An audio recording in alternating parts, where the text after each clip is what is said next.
अगर इसे सुंदर दिखा दें तो बोले नहीं, हो ही नहीं सकता महाराज। अगर दिखा दिया तो बोले हो ही नहीं सकता, हम देखना क्यों। बोले ठीक है, वो मानेगा नहीं, पर उसकी पत्नी को बोला कि तुम शाम को इसको लेके आना, जब ठाकुर जी मंदिर में पहुंचेंगे तो उनकी आरती दर्शन कराना इसको। आज रामानंद आचार्य कि सज्जन को सुधार दो, सबसे बड़े धर्मात्मा को सुधार दो, या कि दुर्जन को सुधार दो, तो सारी दुनिया आपकी हो जाएगी। रामानंद आचार्य ने जब भगवान से प्रार्थना की, भगवान तो भक्त के अधीन होते हैं, पर रामानंद आचार्य ने क्या किया, अपने दो जो सेवक थे, महात्मा लोग खट्टे खट्टे होते हैं, उनको बोल दिया कि भैया वो व्यक्ति भगवान के दर्शन नहीं करेगा, वो जब आएगा पत्नी के साथ उसको घुमा के ठाकुर जी की तरफ चेहरा कर देना तो वो देख पाएगा, अन्यथा वो नहीं देखेगा, क्योंकि उसको तो अपनी पत्नी की सूरत ही प्यारी लगती है। तो दो महात्मा लोग खड़े थे, गुरुदेव का आदेश है, आज गुरुदेव खुद मंदिर में घुसे, उसके भगवान से प्रार्थना कर रहे थे, भगवान अगर आप अपना एक झलक उसको दिखा दें, निश्चय देश का मंगल होगा, कन्फर्म है। आज रामानंद आचार्य का प्रार्थना सुनकर भगवान रंगनाथ जी ने सुन ली, और जैसे पट खोला, क्या महाराज क्या दिव्य दर्शन थी। दोनों सेवकों ने मुंडी पकड़ी और उसका मुंडी भगवान की तरफ जैसे की, उसका नाम धनुधर दामू था। धनुधर ने जैसे भगवान की झलक देखी, वो मूर्छित हो गया। इतना सुंदर, भुवन सुंदर, वो तो भगवान भुवन सुंदर है, 12 हम काम दुनिया में पड़े हैं। इतना सुंदर को देखकर वो मूर्छित हो गया। महाराज पत्नी को तो लगने लगा मैं कीचड़ में पड़ा हूं, राम राम में हूं कहां। फिर रामानंद आचार्य से उन्होंने मंत्र दीक्षा ली, भजन प्रारंभ शुरू किया, और ऐसा भजन किया महाराज भगवान को खुश किया। कहने का मतलब है महाराज जब भगवान के आपको दिव्य दर्शन मिल जाएंगे, वो झलक मिल जाएगी, तो सारी दुनिया फीकी लगने लगेगी, सारी दुनिया कीचड़ महसूस होगी कि हम तो कीचड़ में फंसे, बाहर निकले, पर हमको भगवान के दर्शन होते ही नहीं।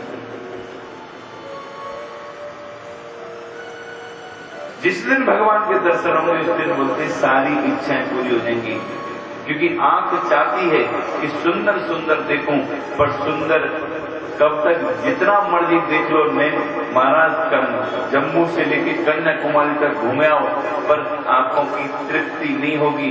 तृप्ति अगर करनी है, इन आंखों से भगवान के दर्शन करना है। बोलो हरे कृष्णा।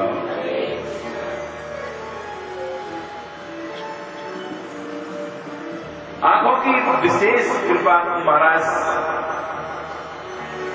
उपलब्धि तो वही है कि भगवान की दर्शन हो जाए, भक्त दर्शन हो जाए। और आज पर महाराज मान लिया भगवान से दर्शन, भगवान के दर्शन मात्र से जीव मात्र की इच्छाएं पूरी हो सकती हैं, पर महाराज वो सरल उपाय क्या है, वो मिलेगा कैसे? भगवान पाने के लिए शुद्ध गोस्वामी जी बोलते ऋषियों आधो पद गुरु आश्रय। सबसे पहले गुरु पद आश्रय करना पड़ेगा, जब जाको आपको भगवान की प्राप्ति होगी। सबसे पहले गुरु धारण करना पड़ेगा। गुरु धारण करोगे जरूर भगवान की प्राप्ति होगी। बिना गुरु की गति नहीं है, गुरु बनाना चाहिए। भगवान राम ने आखिर उन्होंने भी गुरु बनाए, भगवान कृष्ण आए उन्होंने भी गुरु बनाए, इसलिए इंसान मात्र को तो गुरु बनाना ही चाहिए। आप वैष्णव गुरु धारण करोगे, उनके शरणागत में भजन करोगे, वो जरूर कृपा करेंगे और भगवान की प्राप्ति होगी। तीसरा प्रश्न किया था कि महाराज जीव का सबसे बड़ा कर्तव्य क्या करना चाहिए? करना क्या चाहिए इंसान को?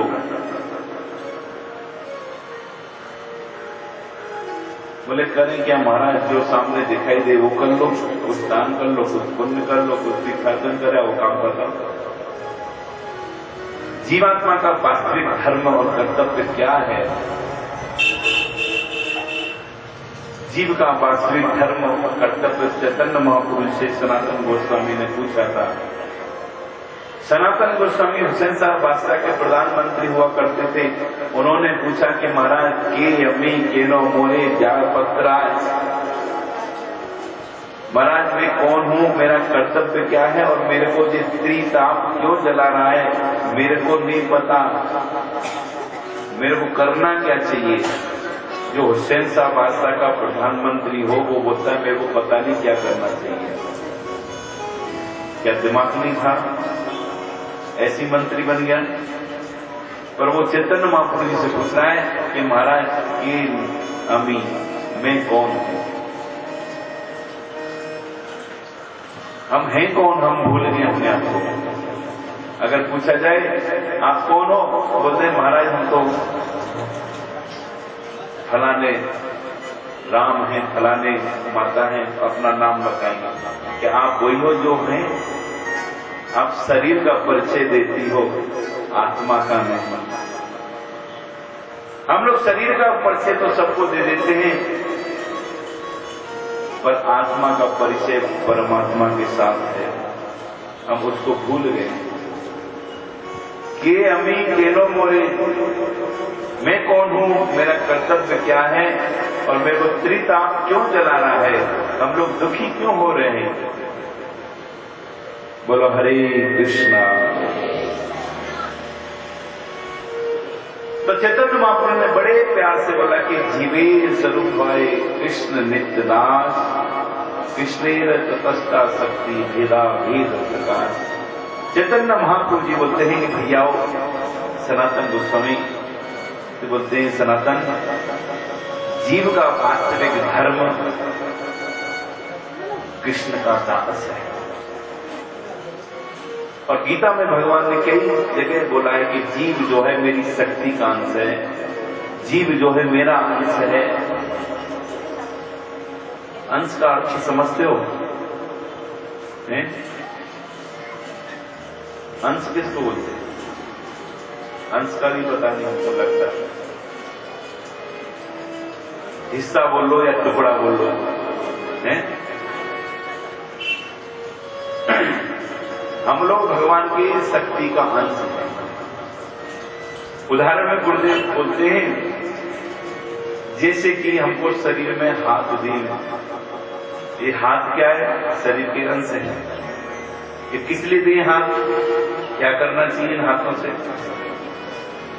इन हाथों से करना क्या चाहिए? जो मिले उसको धड़ाधड़ भूसा मार दो, और क्या?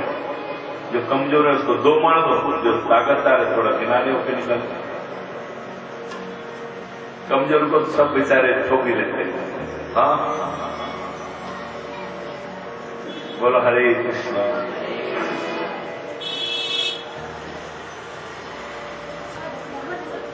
पर ये हाथ जो है किसी को मारने के लिए नहीं दिए, इसलिए दिए भगवान ने सेवा करने के लिए। किसकी सेवा करें? बुजुर्गों की सेवा, माता पिता की सेवा, पति सेवा, बच्चों की सेवा, अतिथि सेवा, संत सेवा, भगवत सेवा। पर सबसे पहला कर्तव्य सेवा तो है, पर सेवा मेन कर्तव्य नहीं इनका। मेन कर्तव्य है कि जिस शरीर से निकला है पहले उसकी सेवा कर। जब शरीर आपका ठीक रहेगा, स्वस्थ रहेगा, तो दूसरे की जमीन तो करने जाओगे। अपनी सेवा करनी नहीं, दूसरे क्या करोगे? जिस शरीर से हाथ निकला है उसकी सेवा करना उसका पहला कर्तव्य, उसका धर्म बनता है। ऐसे ही हम लोग जिससे निकले हैं हमारा भी वही कर्तव्य धर्म बनता है, हम उसकी सेवा करें। अब लगा लो आप किसके अंश हो, किसके दास हो।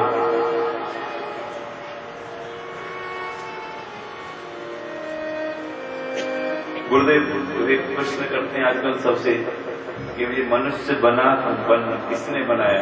मनुष्य आया जाति कहां से शुरू हुई? कुछ लोग बड़े मजे से बोलते हैं जब बंदर से मनुष्य बना है। डार्विन ने बोला कि बंदर से मनुष्य बनाया। अगर बंदर से मनुष्य बनाए तो लोगों की कमी हो रही है, हमारे मठ में जरूरत है वो बंदरों को ले आओ और मनुष्य बना, तो अभी भी कम थोड़ी बंदर। क्या मेरी स्वान मनुष्य अगर बंदर से बना है, अभी बंदर कमी है क्या बंदरों की? अब तो साइंस बहुत फॉरवर्ड हो गई है, अब तो बड़ी हाई टेक्नोलॉजी हो गई है, वो कुछ भी हो सकता है। जो मन में आए बोल दिया। एक बार एक बच्चा ने मां से पूछा, मां आदमी इंसान कहां से बना है? मां ने बोला हम लोग ऋषि की संतान है। बाप से पूछा, बाप बोलता है बंदर की संतान है। बाप बोलता है बंदर की संतान और मां बोलती है हम इस ऋषि की संतान। बच्चा बोलने लगा मां ये क्या है? बाप बोलता है बंदर और तुम बोलती है ऋषि, ये क्या लफड़ा है? मां ने लास्ट में बोला बेटा क्या बताऊं, मैं अपनी परंपरा का परिचय दे रही हूं और ये अपनी परंपरा लगता है इनके बाप दादे बंदर होंगे, पर मेरे माँ बाप दादे बंदर हैं। हाँ, पर इंसान जो है बंदर से नहीं। कौन बना है बंदर से? हम लोग एक एक ऋषि की संतान हैं। हम अपने ऋषि को भूल गए। सब लोग का गोत्र अलग अलग है कि नहीं? किसी के बंदर गोत्र है क्या? है? क्या क्या गोत्र है? भारद्वाज है, वशिष्ठ है, चमन है, अत्रि गोत्र है, फिर उसके बाद और कौन कौन से गोत्र हैं? बहुत सारे गोत्र सब ऋषियों के नाम से आए। तो ऋषि की संतान हुए, नहीं तो बंदर गोत्र होना चाहिए। आजकल के किसी बच्चे को पूछ लेना, अपने बच्चों को जाकर पूछना शाम को, उनको स्कूल में पढ़ाया जाता है कि मनुष्य जो है बंदर से आया है। बोलो हरे कृष्णा। ऐसी पढ़ाई जाती है स्कूलों में।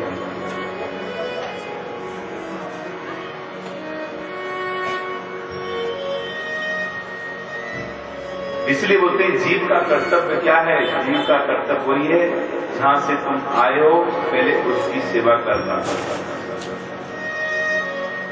भगवान की भक्ति करोगे, सुखी रहोगे। उसके बाद सोनकर जी श्री कृष्ण बोलते महाराज भगवान के 24 अवतार हैं। वैसे तो भगवान के अनंत अवतार हैं, इसमें कोई संदेह नहीं है, क्योंकि सबके हृदय में भगवान साक्षी के रूप में बैठे हैं। जितनी आबादी है उतनी साक्षी के रूप में भगवान बैठे, उतने अवतार हो गए। पर 24 अवतार गिने गए हैं। उसमें से बोलते हैं सबसे पहला अवतार भगवान का सनक सनंदन सनातन सनत कुमार के रूप में हुआ। दूसरा अवतार भगवान का भरा भगवान के रूप में हुआ। तीसरा संत नारद जी के रूप में हुआ। चौथा महाराज नर नारायण के रूप में भगवान का अवतार हुआ। पांचवा भगवान कपिल जी, छठवां दत्तात्रेय, सातवां महाराज भगवान यज्ञ, आठवां ऋषभदेव, नौवां पृथु महाराज, 10वां मत्स्य अवतार, 11वां कच्छप, 12वां धन्वंतरी, 13वां मोहिनी, 14वां नरसिंह भगवान, 15वां वामन भगवान, 16वां परशुराम, 17वां वेद अभ्यास। कुछ लोग बोल देते हैं हिंदू संस्कृति के जितने ग्रंथ हैं वो भांग धतूरा खा के लिख दिया है। कोई लिख के दिखा दे कोई ग्रंथ। वेद अभ्यास जी भगवान के अवतार हैं और हम लोग भी सुन लेते हैं यहाँ लिख दिया होगा भांग धतूरे का। भांग धतूरे वाले को होश ही नहीं रहता, वो लिखेगा क्या? जिसने भांग पी हो ना उसको बोला अपना नाम लिख, वो अपना नाम नहीं लिख सकता है। नहीं तो देख लेना शिवरात्रि में पीते ही सब लोग सब घोटा 2-2 गिलास पी लेते हैं।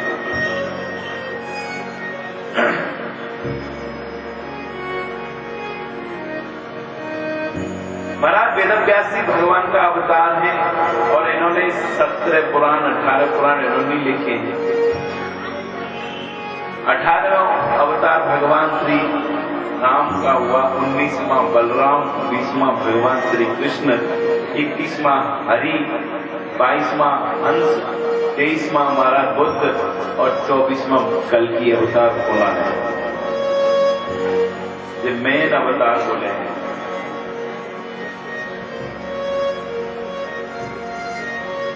और बोल के दूध उस समय चुप हो गई।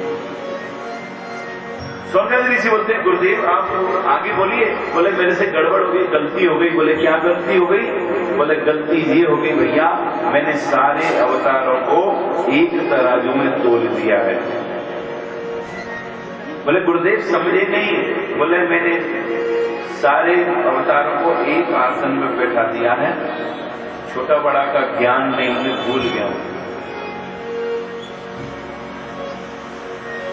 फिर शुद्ध गोस्वामी बोलते एते चंस करा कृष्णस्तु भगवान स्वयं इंद्रादिव्याकुलम मृण्डन्ति युगे युगे।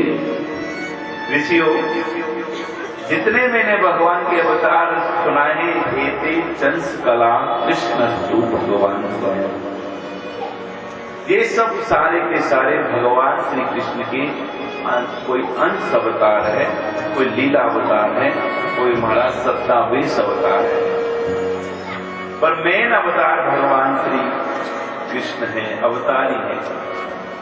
अवतार और अवतारी में फर्क है।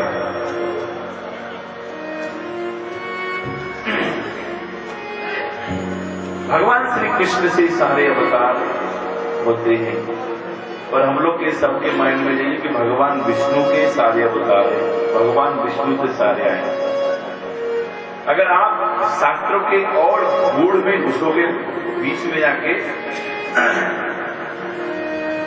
चैतन्य चरितामृत करके ग्रंथ है महाप्रभु जी के बारे में, उसका द्वितीय परिच्छेद जो है सारा का सारा सृष्टि वर्णन में आया है।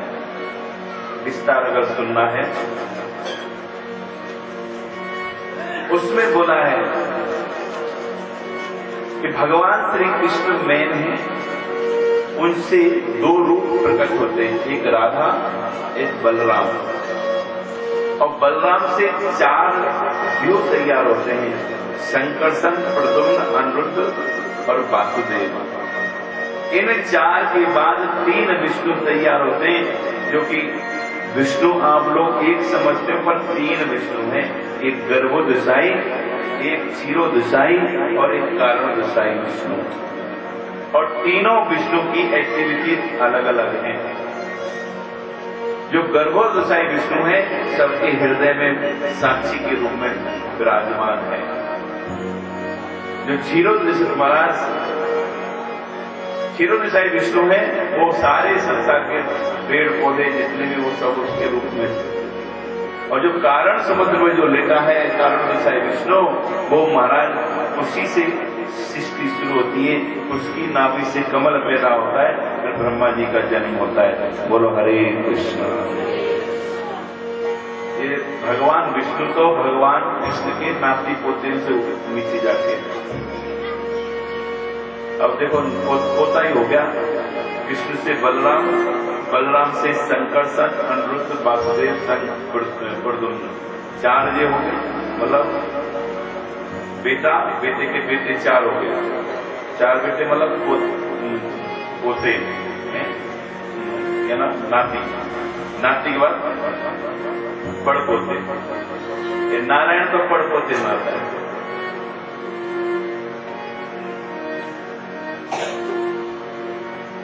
और ब्रह्मा जी ने सिद्ध किया इसको।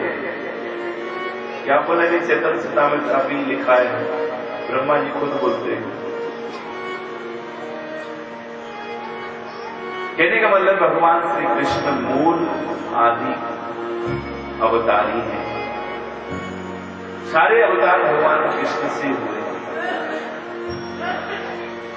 वैसे सारे अवतार भगवान के अंश हैं, कोई डाउट नहीं, पर लीला भेद है, लीला में फर्क है, बाकी कोई फर्क नहीं है। उसके बाद सुत गोस्वामी जी सौनकादि ऋषि को सुना रहे थे। सुनाते सुनाते सौनकादि ऋषि बोलते, गुरुदेव ये वेदव्यास जी ने जब ऐसा बताई था कि भागवत लिखने से सारे कर्म पूरी हो जाते हैं, तो पहले क्यों नहीं लिख दिया? ये लास्ट में क्यों लिखा है? इसका क्या कारण है? तो सूत गोस्वामी जी बोल रहे हैं, ऋषि जब वेदव्यास जी 70 पुराण लिख चुके थे तो उनका मन संतुष्ट नहीं हुआ, दुखी होने लगे। और दुखी आदमी जब होता है तो उसके पास कोई रास्ता नहीं दिखता है, उसको बस एक ही रास्ता होता है, वो अपने गुरुदेव को याद करने लगे। और गुरुदेव को जैसे ही याद किया सज्जनों, करते ही उनके गुरुदेव जो हैं नारद जी हैं। महाराज नारद जी बड़ी बड़ी समस्या को समाधान करते हैं। आज नारद जी को याद किया और नारद जी अपनी वीणा पे कान करते हुए अपने शिष्य के पास पहुंचे और शिष्य ने गुरुदेव को देखा, देखते ही उनको ऊंचा आसन दिया। आसन देते उनके चरण धोए, क्योंकि गुरुदेव आए उनका भव्य स्वागत होना चाहिए, उनके चरण धुलाने से ही घर में घुसते।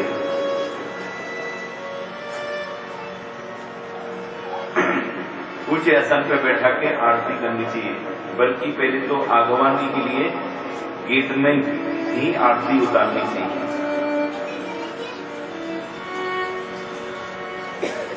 आज वेदव्यास जी ने गुरुदेव को आरती उतारी, चरण धोए, आसन पर बैठाया और अनमना होकर उनके चरणों में बैठ गया। गुरुदेव पूछने लगे, वेदव्यास क्या बात है, उदास लग रहा है तुम? बोले गुरुदेव क्या बताऊं? आज गुरुदेव से नहीं पूछा गुरुदेव आप कैसे हो। हम लोग तो गुरुदेव आते हैं, गुरुदेव को आते ही पूछते हैं गुरुदेव आप कैसे हो। अरे ठीक है, जब तो आपके पास आ गए। जैसे कि अब मरीज जो है डॉक्टर से पूछता है कि डॉक्टर मरीज को पूछता है। हॉस्पिटल जब जाते हो डॉक्टर पूछता है कि आप डॉक्टर को पूछते डॉक्टर साहब कैसे हो? अरे डॉक्टर तो ठीक ही है, डॉक्टर मरीज को पूछता है कि कैसे हो। ऐसे ही गुरुदेव को ना पूछा जाए तो अच्छा है, गुरुदेव खुद बता देंगे। क्योंकि हम गुरुदेव अगर बोलते हैं मैं ठीक नहीं हूं, फिर क्या होगा है आपके पास? है कोई जड़ी बूटी गुरुदेव को ठीक करने वाली? आज वेदव्यास जी से गुरुदेव खुद पूछ रहे, वेदव्यास क्या बात है, दुखी हो? वेदव्यास बोलते गुरुदेव मैं बहुत दुखी हूं, मेरे को मन की संतुष्टि नहीं हुई। मैंने 17 पुराण लिखे, 4 वेद भी लिखे, पर मेरे को संतुष्टि नहीं मिली। बोले मिलेगी भी नहीं। बोले क्यों?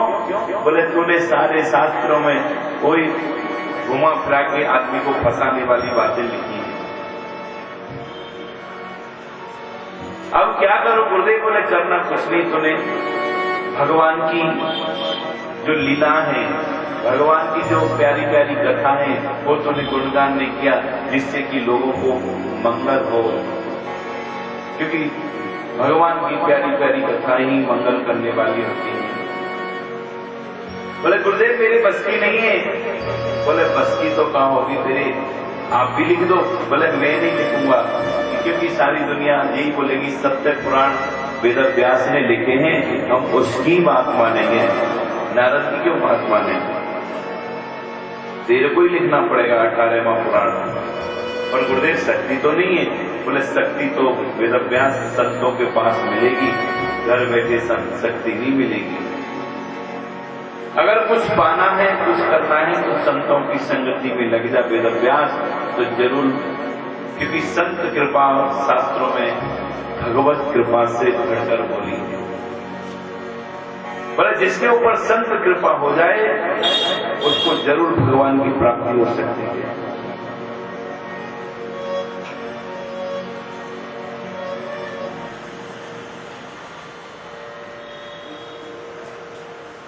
इसलिए आज नारद जी बोलने लगे वेदव्यास, संत कृपा क्या मैं बताऊं। नारद जी ने अपने जीवन की घटना सुनाई कि संत कृपा में बड़ी भारी ताकत है। नारद जी बोलते वेदव्यास में पिछले जन्म में एक दासी पुत्र हुआ करता था। मेरे पिताजी मेरे को बचपन में ही छोड़कर एक्सपायर हो गए, मर गए। मेरी माँ ने जैसे तैसे मेरे को लालन पालन किया, पर बड़ी भाग्य का बात था वेदव्यास, जिस गांव में मेरा जन्म हुआ उस गांव में एक बार एक संत मंडली आई, और वो भी वैष्णव संत। संतों में भी थोड़ा थोड़ा मतभेद है, फर्क है। वैष्णव संत अगर आपको मिलेंगे तो आपको भगवान की कथा के छोड़कर और कुछ नहीं बोलेंगे, भगवान की भक्ति के सिवाय और कुछ बोलेंगे नहीं, और कोई राय नहीं देंगे। पर और संत आपको और भी कुछ बोल सकते कि तुम साधना कर, योग कर या भोग कर या तुम, पर संत वैष्णव संत बोलेंगे भैया सब कुछ छोड़ के भगवान की शरणागत हो जा, भगवान की भक्ति कर, मंगल चाहता है तो। आज वेदव्यास वो संत लोग आए, वो संत भगवान नारायण के उपासक थे और चतुर्मास व्रत करने आए। और चतुर्मास व्रत में पहले संत लोग क्या करते थे, एक जगह बैठ के साधना करते थे 4 महीना। उसके कई सारे कारण होते थे, क्योंकि एक तो बरसात में बहुत सारे कीड़े मच्छर वो होते हैं, मरेंगे इसलिए। दूसरा 4 महीना भगवान के प्यारे हैं, भजन साधन करनी है, कई सारे कारण होते थे, इसलिए संत लोग 4 महीना बैठ के भजन। तो मैंने सुना कि संतों के पास जाने से बहुत बढ़िया प्रसाद मिलता है, और संत लोग जो प्रसाद महाराज जो खाएगा वो संतों का हो जाएगा, भगवान का हो जाएगा। पता नहीं क्या डालते हैं, कैसे बनाते हैं, भगवान जाने। और वेदव्यास में संतों के पास गया, वो प्रसाद के लोभ में, क्योंकि कुछ ना कुछ लोभ होता है। बच्चा तो था ही, मैंने सुना था प्रसाद मिलता है महात्माओं के पास, वो प्रसाद खाने के चक्कर में चले गया। और चले गया तो महाराज क्या बताऊं, संतों ने पता नहीं क्या प्रसाद दिया, और तो मेरे को और ऐसे लगने लगा कि संतों के पास ही चले जाऊं, बस मैं ही खाता रहूं। दिन प्रतिदिन में उनका ही प्रसाद खाते रहा। और एक दिन की तो बात क्या बताऊं वेदव्यास, मेरे साथ क्या हुआ। एक दिन बड़ी जोर से भूख लगी थी, अब मैं संतों के पास गया। कुछ टाइम संत लोग भोजन कर रहे थे, पर भोजन करते समय इस प्रसाद को अब भोजन करके उठेंगे जब तो मिलेगा। वो भोजन करके उठे, पर मैंने देखा संत लोग थाली में पत्तल में कुछ छोड़ दिया है। मेरे को दिमाग नहीं था कि संतों की पत्तल उठा के फेंकनी चाहिए कि थाली मांजनी चाहिए, वो दिमाग में कुछ नहीं, बस माइंड में था भूख लगी है, इसमें कुछ पड़ा है वही खा लेना है, बाद में तो प्रसाद मिलेगा ही, पर पहले तो ये खा लूं। आज महाराज वो संतों का झूठा प्रसाद, इसको शीत प्रसाद ही बोलते, झूठा नहीं बोलते, उसको महाप्रसाद बोला जाता है। आज वेदव्यास मैंने वो प्रसाद उठाया थाली सहित और चाट लिया, और जैसे चाटा वो मेरे अंतकरण में जब गया, आज तक मैं भगवान का प्रसाद खाता रहा, संतों का महाप्रसाद नहीं खाया। क्योंकि संत लोग भगवान का भोग लगा के देते रहे तो उससे कुछ अंतकरण शुद्ध हो रहा था। किंतु जिस दिन मैंने भगवान उन संतों का झूठा प्रसाद खाया, उस दिन से तो लगने लगा भैया मैं कहाँ पड़ा हूँ, इस संसार में अपना कोई नहीं है, संत ही अपने हैं। अब तो मैं दिन रात संतों के साथ रहने लग गया, क्योंकि संतों के साथ ज्यादा प्रीति हो गई। संतों के साथ प्रीति जैसी हुई, होते ही वेदव्यास पता नहीं 4 महीना कब निकल गई, पता ही नहीं लगा। और 4 महीने के बाद उन संतों ने अब तो महाराज अपना बिस्तर देना भागना प्रारंभ किया। जब बिस्तर डेरा भागने लगे तो मैंने पूछा, गुरुदेव आप कहाँ जा रहे? बोले अपने अपने आश्रमों में जा रहे हैं। जब मैंने पूछने के बाद जब उत्तर मिला कि अपने अपने आश्रम में जा रहे हैं, मैं रोना प्रारंभ किया। गुरुदेव आप छोड़ के चले जाएंगे? तो मेरे रोने की आवाज सुनकर मेरी माँ आई और माँ ने जब पूछा कि महात्मा जी ये बच्चा क्यों रो रहा है, महात्मा जी ने बोला कि ये बच्चा हमारे साथ जाने को बोल रहा है, माता जी क्या करें?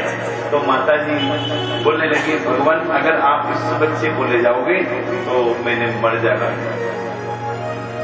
और बच्चे को पूछा तो बच्चे को छोड़ जाएंगे तो बच्चा मर जाना है। बोले बच्चे भी रोवे, माँ भी रोवे। लास्ट में संतों ने कृपा करके वेद अभ्यास क्या किया, जब दोनों को रोते हुए देखा, बोले एक दूसरे के बिना रह नहीं सकते हैं, तो उन संतों ने कृपा करके मेरे को भगवान का नाम दे दिया। बोला बच्चा इस मंत्र को जाप करना, भगवान इससे कृपा करेंगे। संत अपने साथ लेके नहीं गए, संत तो चले गए, मैं रोता रहा। वेद अभ्यास उस मंत्र को जाप करता था तो कुछ खुशी मिलती थी। जब करते करते एक दिन की बात है, कुछ जब करते करते महाराज जपा सिद्धि जपा सिद्धि जपा सिद्धि ना संशय, उस जब मंत्र को जप कर रहा था और करते करते महाराज एक दिन बड़ी मस्ती छाई और मस्ती छाकर महाराज वो मैं मंत्र जप कर रहा था और जब मस्ती आती तो लगने लगा मैं पृथ्वी से ऊंचा उठ गया हूँ और महाराज भगवान के साथ साक्षात होने वाला था। इतने में तो महाराज मेरी माँ ने आवाज दी, बेटा रामदास। और सच बताऊं वेद अभ्यास मेरे को बहुत बुरा लगा। बोले हे भगवान, मेरी माँ ने क्यों ऐसी समय में आवाज दी? साधना में बैठा हुआ कोई भी आवाज लेके बहुत बुरा लगता है। पर महाराज मैंने बैठे बैठे तो पता नहीं मन में आ गया, खास से आज माननी होती तो लगता है अभी इसमें भगवान की प्राप्ति हो जाती है। क्योंकि आसन से तो जब हो जाता है, आसन के ऊपर बैठ के जो मर्जी बोलो तो गड़बड़ भी हो जाता है। अच्छा बोलो अच्छा, गड़बड़ बोलो गड़बड़। साधना के समय बड़ी, इसलिए तो ऋषि लोग जब बैठते थे एकांत में बैठते थे, कोई डिस्टर्बेंस ना करे। आज वेद अभ्यास मैं क्या बताऊं, उसी रात को मेरी माँ घर में आई, गाय रखी थी, गाय रखी, गाय का दूध निकालने गई, सांप पड़ा था, सांप के ऊपर पैर पड़ा, पैर पड़ते ही महाराज सांप ने दर्शन किया और माँ की मृत्यु हो गई। मैं बहुत रोया। गुरुदेव फिर क्यों रोया आप तो बोलते थे माँ मर जाए काम खत्म। अरे कैसी बातें करता है वेद अभ्यास। अरे जिस माँ ने मेरे को इतना बड़ा किया, खिलाया पिलाया, लालन पालन किया, रोना तो इसलिए आ रहा था, पर वेद अभ्यास में रो भी रहा था, खुशी भी हो रहा था। बोले खुशी क्यों हो रहे थे? बोले खुशी इसलिए हो रहा था जो मेरी बाधा था भजन साधना में वो खत्म हुआ, इसलिए मैं खुश था। नहीं तो मेरे को तो कल ही मिल जाते भगवान, आज तो होनी नहीं थी, इसलिए मैं खुश था। पर मैंने जैसे तैसे माँ का संस्कार किया, करने के पश्चात फिर मैं सघन वन में चले गया। जब मैं सघन वन में जा रहा था वेद अभ्यास, तो मेरे को माया ने बहुत सारे भ्रमण डाले। जब भजन करने जाओगे तो आपको माया पकड़ेगी। वो माया किसी के रूप में आ सकती है, माँ के रूप में, बहन के रूप में, भाई के रूप में, महाराज धन संपत्ति के रूप में, सोना चांदी के रूप में।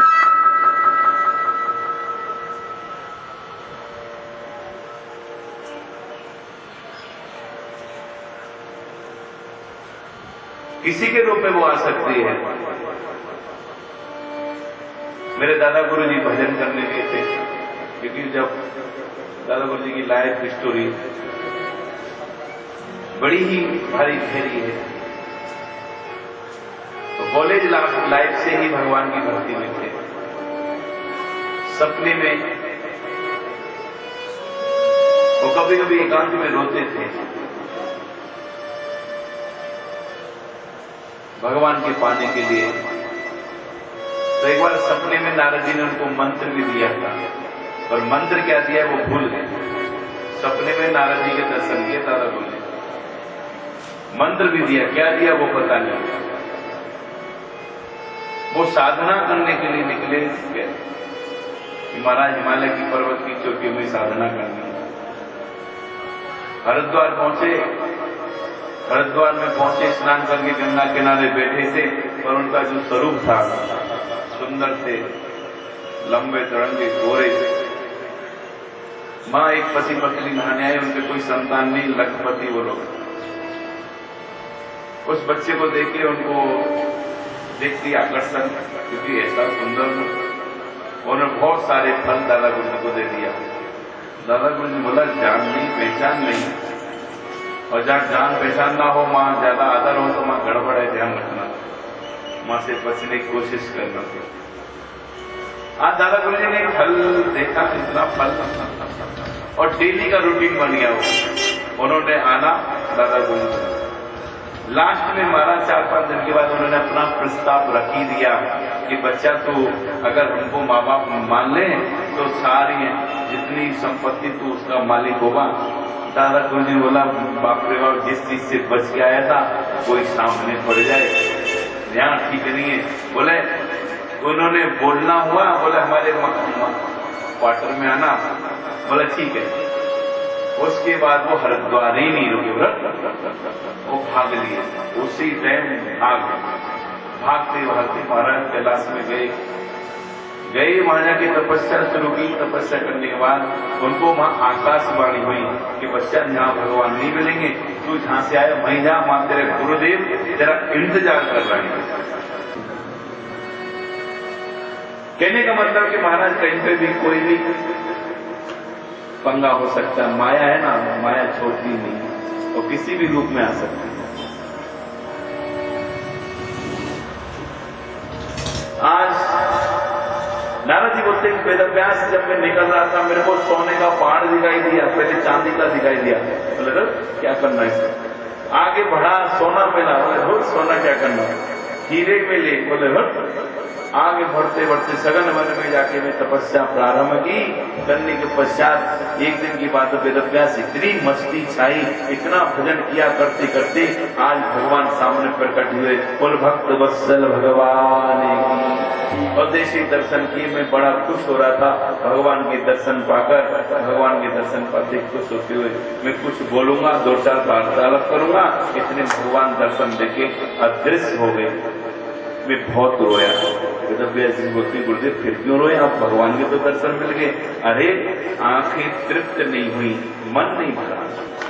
अब 2-4 सेकंड में कोई मन भरता है? मेरा मन संतुष्ट नहीं हुआ, मैं वार्तालाप करूंगा भगवान से की नहीं, मैं रोया।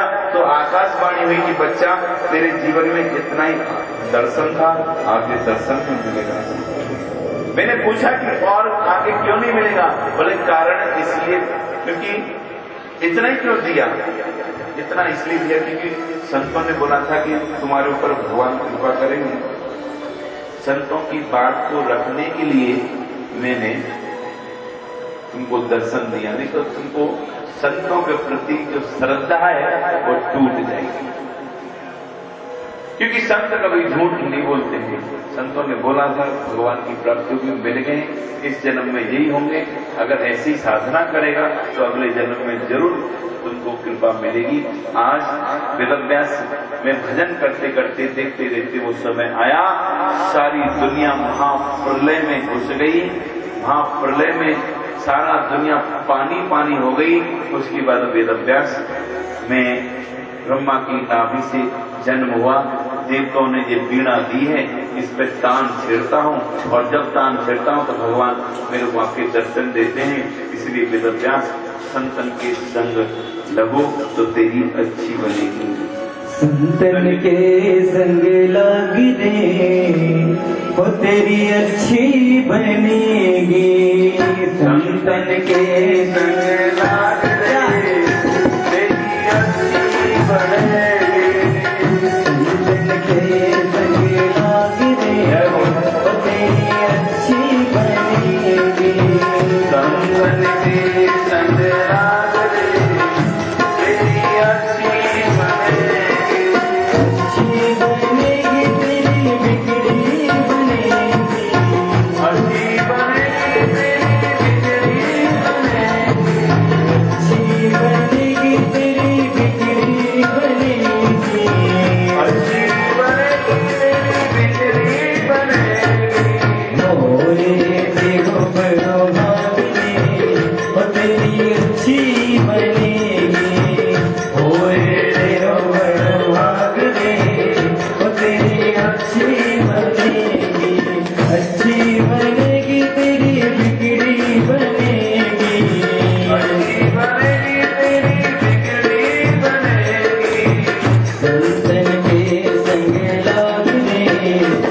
ध्रुव जी ध्रुव जी के बन गए प्रहलाद जी के बन गए ध्रुव जी के बन गए प्रहलाद जी के बन गए हरि सुमिरन में जागते तो तेरी अच्छी बनेगी अपने जागते तो तेरी अच्छी बनेगी अच्छी बनेगी तेरी बिगड़ी बनेगी अच्छी बनेगी तेरी बिगड़ी बनेगी होए तेरो बड़वाग रे और तेरी अच्छी बनेगी होए तेरो बड़वाग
जी वेद अभ्यास जी को बोल रहे वेद अभ्यास, संत कृपा तो भगवत कृपा से बढ़कर है। नहीं तो अपने जीवन में देख लो, संत कृपा हुई है तो भगवान की भक्ति में रुचि हुई है। और वेद अभ्यास जिसके जीवन में संत आ गए, संत दर्शन हो गए, साधु संगति की उपलब्धि उसने कमा ली, तो कन्फर्म उसको भगवान की प्राप्ति होगी। बिना साधु संगति से भगवान की प्राप्ति होना संभव, क्योंकि संत लोग ही भगवान के पार्षद होते हैं, संत ही भगवान के निजजन होते हैं। संतों को एक उपलब्धि और बोलते हैं कि संत जो है पोस्ट ऑफिस है, लेटर बॉक्स। अगर चिट्ठी डालनी हो तो डालना चाहिए लेटर बॉक्स में, तो संत जो है ठाकुर जी के लेटर बॉक्स है। कुछ बोलना है तो संतों बोल दो, आगे तक पहुंच जाएगी जो चिट्ठी। आप बोले नहीं जी हमको जरूरत नहीं लेटर बॉक्स की, हम ऐसी रोड में रख देंगे, फुल एड्रेस लिखेंगे, पिन कोड लिख देंगे, मोबाइल नंबर सब लिख देंगे, चिट्ठी नहीं पहुंचनी है जब तक लेटर बॉक्स में नहीं डालोगे। ना ईमेल फेल हो गए, ईमेल सबके पास थोड़ी है। और जबरी अम्मा को भेजनी हो चिट्ठी तो ईमेल पापा आएगा ही नहीं, खोलना ईमेल आईडी होगी जब तो ईमेल आप लोग ही देखो उसको।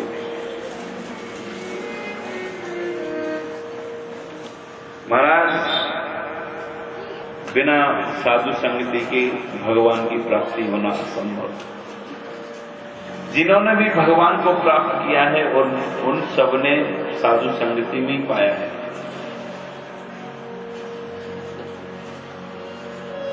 इसलिए वेद अभ्यास साधु संगति कर और साधु संगति की महिमा सुनाते हुए नारद जी बोलते, साधु संगति की महिमा देख लो तुम्हारे सामने बैठा, इसलिए साधु संगति में लग जाओ, वेद अभ्यास देरी मत करो।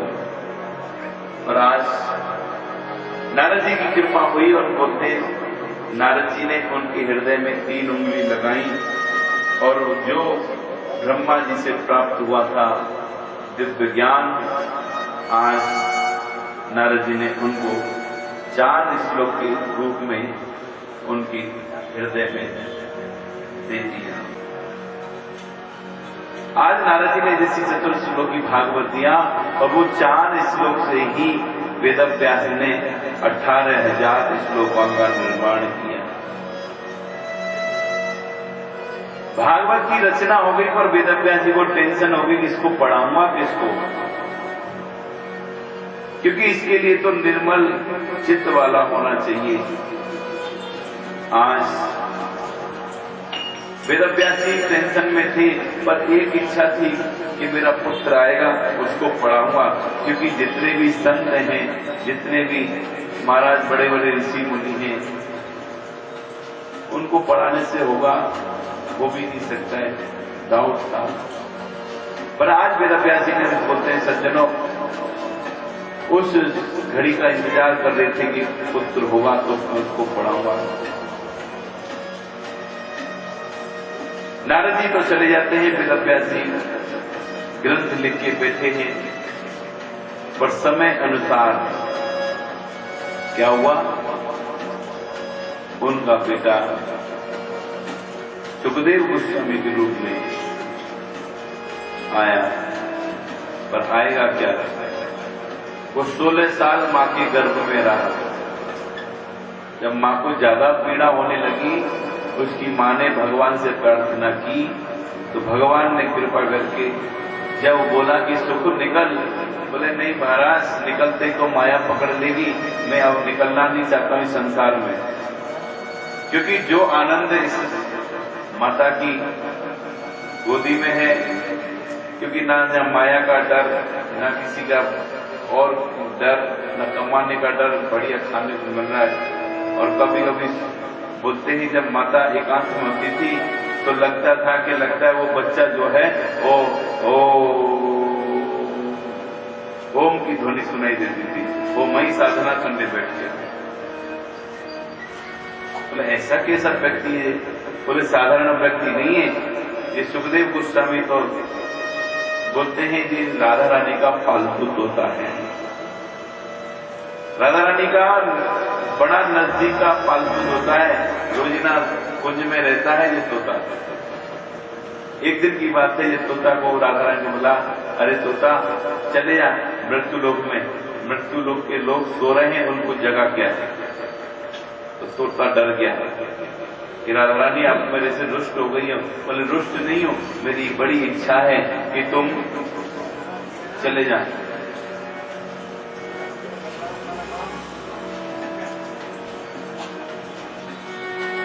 तोता आया, कहाँ आया? बोले अमर गुफा में जब भगवान भोलेनाथ कथा सुना रहे थे, तोते के अंडे के रूप में आया। सारे पक्षी पशु पक्षी तो भाग गए, वो अंडा रह गया, पर अंडा तोड़ नहीं सकता है। शुद्ध उस समय सोनकादेशी ऋषियों जब भगवान भोलेनाथ अमर कथा सुना रहे थे, सुनाते सुनाते बोलते हैं तो माता जी वो पहली बोला था कि मैं जब कथा सुनाऊंगा तो मेरी समाधि लग जाती है, मैं समाधि में होकर मैं आपको कथा सुनाऊंगा, और मेरे को मालूम कैसे पड़ेगा तू सुन रही है कि नहीं सुन रही है? तो प्रभु क्या करना पड़ेगा? बोला हाँ जी बोलना, तू या हूं। बोला ठीक है प्रभु, जैसा आपका आदेश। आज भगवान भोलेनाथ अमर गुफा में कथा सुना रहे थे। क्यों सुना रहे थे उसका कारण है। क्या कारण है? कि माता जी हमेशा भगवान भोलेनाथ का भजन करती थी, और भोलेनाथ की इच्छा थी कि महाराज मेरी पत्नी भगवान की भक्ति बन जाए। भोलेनाथ ने कई बार बोला कि पार्वती तुम भगवान की आराधना कर, पर सुनना ही नहीं थी। एक बार रोमर्सन ऋषि के पास पार्वती को ले गए भगवान भोलेनाथ कि चल पार्वती सत्संग लगाए, कथा सुन के आते हैं। और रोमर्सन ऋषि जिसके महाराज द्वापर है, सतयुग द्वापर त्रेता कलयुग, ये 71 बार जब निकल जाता है तो एक मनु का राजत्व होता है। जब एक मनु का राजत्व होता है तो उस रोमर्सन ऋषि जो है उसका एक रोम गिरता है, एक रोम गिरता है। वो इतनी बड़ी उम्र वाला ऋषि तपस महाराज भजन साधना करते करते कभी कभी प्रवचन कर रहे थे। आज भगवान भोलेनाथ पार्वती को लेके पहुंच गए और प्रवचन कर रहे थे भगवान राम और कृष्ण के बारे में। क्या धारावाहिक कथा चल रही थी। पार्वती ने बोला अरे क्या सुबह से शाम हो गई, राम कृष्ण बोले जा रहा है, एक बार भी शिव नाम नहीं बोला, और जिसके मुख पर शिव नाम नहीं उसके मुख से मैं कथा नहीं सुनूंगी। चलो भोले बाबा, यहाँ कथा नहीं हो रही है, चलिए। महाराज भोले बाबा को तो मस्ती आ रही थी, क्या आनंद आ रहा था। भोले बाबा ने बोला हो गया काम, क्या मस्ती आ रही थी, इसको क्यों ले आया मैं। चल महाराज बैठाया पर बैठी नहीं, आ गई। बोले क्यों आ गई तू? अरे महाराज क्या सुबह से वो राम कृष्ण बोले जा रहा है, एक बार भी इससे बोला नहीं, मैं नहीं सुनूंगी इसके मुख से। पार्वती सुना ही नहीं।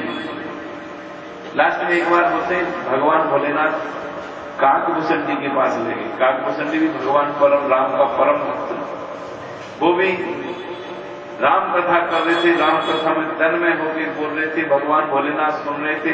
पार्वती ने बोला देखो जी, कहा सुबह से राम राम राम राम बोले जा रहा है, एक बार भी शिव नाम ने तेरे मुख से भी कथा नहीं सुनी, चल। वो मां से भी छोड़ के भाग गए। तो एक दिन नारद जी ने शिव जी महाराज ने नारद जी को बोला, भैया नारद, तूने बड़े बड़े लोगों को उद्धार किया है, बड़े बड़े लोगों को भगवान की सेवा में, भगवान के भजन में लगाया है। भैया मैं अपनी पत्नी से हार गया हूं, मैं अपनी पत्नी को भगवान की भक्ति नहीं करा सका, तुम ऐसा करो, हमारी पत्नी के ऊपर भी कृपा कर दो। भगवान भोलेनाथ ने नारद जी से बोला। नारद जी बोला ठीक है प्रभु, अगर आपकी ऐसी इच्छा है तो जरूर भगवान कृपा करेंगे। और एक दिन की बात है, आज भगवान भोलेनाथ तो कहीं गए थे, नारद जी कैलाश पर्वत पहुंच गए। और पहुंच गए तो माता जी के पास जा पहुंचे, माता जी को प्रणाम किया। माता जी प्रणाम। नारद जी को देखते ही माता जी बोलती है, अरे नारद जी प्रणाम, बड़े दिनों के बाद दर्शन दिया, क्या बात है, आजकल तो आपने आना जाना ही छोड़ दिया। बोले नहीं मातेश्वरी, क्या बताएं, पहले तो आना जाना करते थे क्योंकि प्यार मोहब्बत होती थी, लोग बाग एक दूसरे को बहुत प्यार करते थे, चाहते थे, एक दूसरे की सुनते भी थे। पर आजकल दुनिया में प्यार तो है नहीं है, सब एक दूसरे कटाक्ष करते हैं, इसलिए आना जाना छोड़ दिया हमने। बोले कैसी बातें करते हो नारद जी आप? बोले सच बोल रहा हूँ माता जी, क्योंकि पहले बड़ा प्यार होता था, पति पत्नी का प्यार देखो, माँ बाप का प्यार देखो, फिर महाराज भाई बहन का प्यार देखो। अब तो महाराज प्यार क्या होता है, तो पति का मुंह पूरब तो पत्नी का मुंह पश्चिम। बोला हरे कृष्ण। हाँ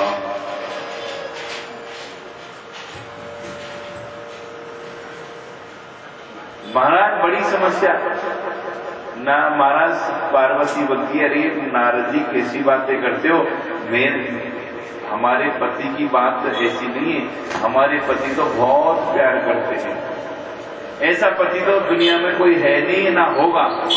महाराज जहां तक कि मेरे पति देव तो मेरे को अपने शरीर में आधा हिस्सा दिया है, इतना प्यार करते हैं, जो भी बात होती है मेरे को बताते हैं। कुछ भी बात हो, किसी के ऊपर दर्शन देने हो या किसी से कुछ लेना देना हो, सारी बातें शेयर करते हैं। मेरे पति बहुत प्यार करते हैं। भगवान नारद जी ने बोला अच्छी बात है, आपके पति इतना प्यार करते हैं, चलो मैं तो भगवान भोलेनाथ से मिलने आया था कि कुछ बात है, तो अगर आपको इतना प्यार करते हैं तो लगता है वो बात आपको पता होगी, तो ऐसा करो मेरे को वो बात आप ही आंसर दे दो, मेरा प्रश्न था एक। बोले क्या प्रश्न है बोलो। बोले प्रश्न ये है महाराज कि भगवान भोलेनाथ के गले में जो मुंडमाला है वो किसकी है? पार्वती ने जैसे सुना कि भोले बाबा के गले में मुंडमाला है तो सही, पर आज तक तो बताया नहीं उन्होंने ये मुंडमाला है किसकी। अब होता ही है ना जी, किसी को कोई सामग्री मिले तो डिटेल होती है कि भाई ये बंदे ने वो सामान मेरे को दे दिया, उसने ये दिया, पर ये मुंड किसके हैं? पर भगवान भोलेनाथ ने तो आज तक बताया नहीं। इसका मतलब हरे कृष्णा। सही महाराज नारद जी को तो पता था, कौन बोलता है ना, संतों को पता होता है नवज, पता यहां से पकड़ लो, माता जी पकड़ में आ जाएंगी। आज तक भगवान भोलेनाथ पकड़ नहीं पाए, महाराज पकड़ लिया नारद जी ने। देखा मातेश्वरी, आप बोलती है भोलेनाथ प्यार करते, प्यार खाक करते थे। बोले और क्या, जब तुमको आपकी अपनी इतनी सारी बातें बताते, सारी बात शेयर करते, ये बात क्यों नहीं बताई? इसका मतलब कुछ गड़बड़ है। और माताओं को माइंड में अगर लग जाए ना कि ये बात gड़बड़ है, फिर नहीं निकले वो बात, जब तक क्लियर नहीं हो जाए जब तक वो निकलेगी नहीं। अब बोलो हरे कृष्णा। आज ज्यादा बखान नहीं करूंगा, बड़ी मुश्किल से 2-4 माता आई, कल से वो भी नहीं आई। हाँ अब तो महाराज माता जी को डाउट हो गया कि कन्फर्म है कि बोले बाबा कुछ गड़बड़ लगता है, आज आने दो बाबा को, आज 2 बात होंगी, या तलाक होगा नहीं तो कन्फर्म हो। हाँ पूरा। महाराज पार्वती जी गुस्से में बैठ गई, और जैसी गुस्से में बैठी भगवान नारद जी तो चले गए नारायण नारायण करके, माता पार्वती रह गई। रहते महाराज पार्वती तो भोले बाबा का इंतजार कर रही थी, बाबा आएगा, बाबा से पूछूंगी। पर महाराज डेली का रूटीन था कि जब भगवान भोलेनाथ जाते थे तो माता जी उनके चरण धोती, आसन पे बैठाती, पानी पिलाती। पर बाबा आज गया, न पानी का पूछा न चरण धोए, पर माता जी का बड़बड़ा रही है अपना और हाथ से उंगली फेंकी जा रही है कि आज पूछना है हुआ क्या।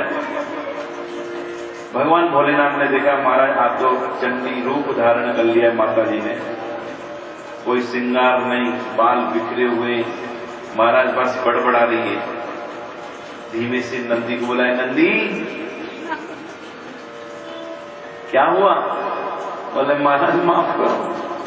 ऐसा क्या हो गया? अरे बाबा वो आया था बीणा बजाने वाला, ये बाबों से भगवान बचाए, क्यों आते हैं और क्यों ऐसा हो गया? बोले क्या हो गया? अरे जब से वो बाबा आया तब से माता जी ऐसी प्रचंड हो गई है, बात भी नहीं कर रही है, हमसे जो प्यार करती थी कुछ भी नहीं रही है, हम पूछने गए तो भगा दे रही है। बोले अच्छा वो नारद जी आए थे? बोला हाँ वो नारायण पर जो करता है बीणा वाला बाबा आया था।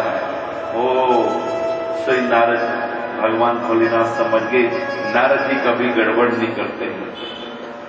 बोले नारद, और हमारे ब्रज में तो सीधा बोलते हैं नारद बाबा आग लगा बाबा। नारद जी की विशेषता है जिसके घर में कभी आग ना जली हो, नारद जी पहुंच जाए आग लग जाएगी, और जिसके घर में कभी शांति नहीं हो और नारद जी चले जाए तो वो घर शांत हो जाएगा। मतलब पति पत्नी कभी बनी ना हो, वो नारद जी पहुंच जाए तो बना देंगे। बोलो हरे कृष्णा। हाँ, और कभी बिगड़ी ना हो उसको बिगाड़ के आ जाएंगे नारद जी। ये विशेषता है। आज नारद जी करके अपना कमाल। अब तो महाराज नारद जी गड़बड़ करके अब पत्नी को मनाना है। अब मनाना तो पति लोगों को ही आता है, फिर तो देखो कैसी कैसी बातें करते पति देव। मनाया कि नहीं आप लोगों को कभी? बोले रूठ ही नहीं, रूठ के देखना आज रात को। बोलो हरे कृष्णा। फिर पति मनाएंगे और सीख लो जिसमें मनाना है भगवान भोलेनाथ कैसे मना रहे पत्नी को। पत्नी को मनाना है तो बढ़िया सरल उपाय हम बता रहे, सीख लो। आप बोले महाराज आपको कहां से आ गया? हमने भोले बाबा से सीखा है, आपको बता रहे हैं। क्या करना है? कुछ नहीं करना। माता जब गर्म हो जाए, मतलब पत्नी जब गर्म हो जाए क्या करना चाहिए? पानी डाल दे। बोले ना फिर तो और आग लग गई। महाराज भगवान भोलेनाथ बैठ गए उनके बगल में जाके और पीठ पे हाथ घुमाने लगे। अरे भौरी क्यों गुस्सा कर रही है? हट जाओ अलग। बोलो हरे कृष्णा। एक बार तो हाथ हटाई देगी, फिर दोबारा फिर धीमे से, अरे भौरी क्यों गुस्सा कर रही है? तू तो हिमालय की बेटी है, तेरे पिता इतने शांत हैं, बर्फ पड़ती है, वो तो कभी गुस्सा नहीं करते हैं। मतलब पत्नी के पिताजी की तरफ चले जाओ। अरे तेरी माँ कितनी अच्छी है, माँ का कहना क्या है, जब जाती कितनी खातिरदारी करती है, कितने मीठे स्वर से बोलती है। अरे महाराज आपका भाई, आपकी बहन, आपको महाराज माता। बोलो हरे कृष्णा। ये सारी बातें जब बोलने लगोगे माता जी का टेम्परेचर 50% डाउन हो जाएगा। नहीं होगा? नहीं होगा तो कोई भी डाल दो, अपना हो जाएगा। हाँ,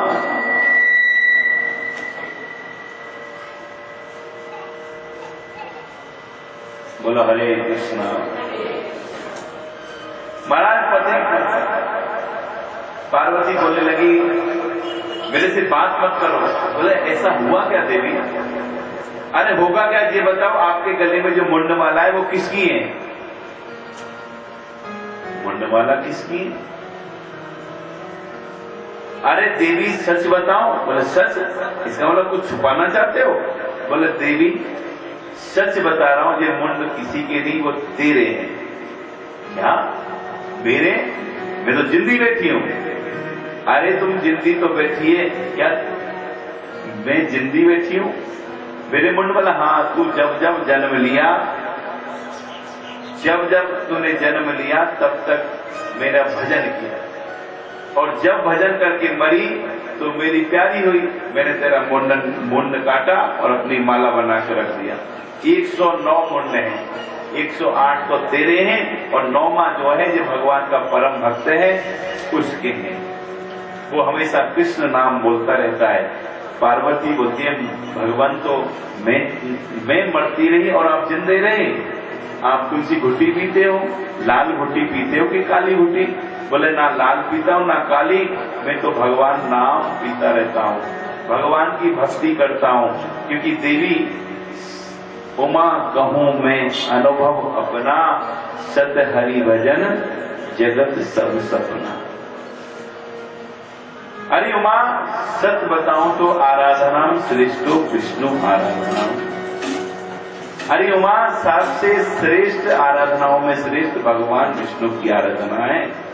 मैंने तेरे को समझाया तू मानी नहीं, काकभूषण जी के पास ले गया तो नहीं मानी, मैं महाराज रोमर्स ऋषि के पास ले गया तो नहीं मानी तूने, कैसी समझाता? एक ही चारा था नारद जी, तो नारद जी तुमको समझा के गए तो तेरे को समझ में आई, तो बोला तो भी वो भगवान की कथा भगवान का नाम सुना दो।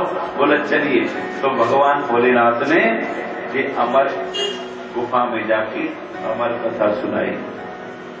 वो अमर कथा वो महाराज भगवान राधा रानी का जो पालतू तोता है अंडे के रूप में आया, वो राधा महाराज कथा चल रही थी, माता जी जाके सो गई, क्योंकि भगवान की कथा जहाँ होती है अगर संगीत ना हो तो आदमी को नींद आ जाए, थोड़ा गाना बीच में संगीत होता रहे तो चेतन रहता है, नहीं तो महाराज खर्राटे मारने शुरू कर दें, क्योंकि भगवान की कथा में वो ताकत है, अच्छी नींद आती है। आज माता जी कथा सुनते सुनते सुनते नींद आ गई, और जैसे ही नींद आई महाराज वो तो कथा सुन रहा था, सुनते सुनते देखा तोते ने अगर माता जी हूं ना करें तो गड़बड़ हो जाएगा, बाबा की समाधि टूट जाएगी और फिर कथा बंद हो जाएगी। तो महाराज उसी स्वर में उसी लय में वो तोता माता जी खर्राटे मार रही हैं, तोता उनकी आवाज में किए जा रहा है और बाबा कथा सुनाए जा रहे थे। सुनाते सुनाते सुनाते महाराज बोलो हरे कृष्णा, जैसी भोग पड़ा भगवान भोलेनाथ ने जयकारा दिया, बोले श्रीमद् भागवत महापुराण की, जैसी जयकारा दिया माता की आंखें खुली। महाराज उसके बाद क्या हुआ? किसके बाद? बोले भगवान की बाल लीलाएं सुना रहे थे, उसके बाद क्या हुआ? बोले उसके बाद कथा मुक गई, संपूर्ण हो गई।